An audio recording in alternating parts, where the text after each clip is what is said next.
আমি সেই অভিজ্ঞতাটা যে এটা আমি যদি বলেই দেই তাহলে তো ধরেন বলাই হয়ে গেল। সেটা আমি আসলে দেখাতে চাই যে আমাকে কিসের কিসের ভেতর দিয়ে যেতে হয়েছে, আমার পরিবারকে কিসের কিসের ভেতর দিয়ে যেতে হয়েছে।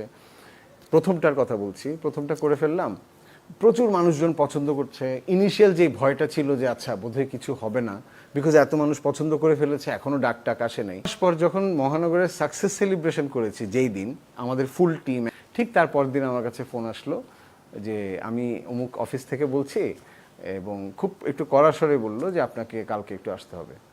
যেটা ইমিডিয়েট মাথায় আসে যে আমি তো ঢাকায় নাই, আমি পরে আসবো এরকম। তখন আমাকে বললো যে না আপনি তো ঢাকায়, আমরা তো জানি আপনি ঢাকায় আছেন। আমি তখন বললাম যে আচ্ছা তো কখন আসবো কখন আসবো মানে আমি বললাম যে আমার ঘুম থেকে উঠতে একটু দেরি হয়, আমার 12টা বাজে। রেখে দিলেন, যিনি করেছিলেন আমাকে আরেকজন ফোন দিয়ে, এটা একদম প্রথমটার কথা বলছি 2021 সালে, আরেকজন ফোন দিয়ে এরপর স্ট্রেট আমাকে ঝাড়ি যে আপনি কত বড় সাহস, আপনি কি বলছেন, 10টার সময়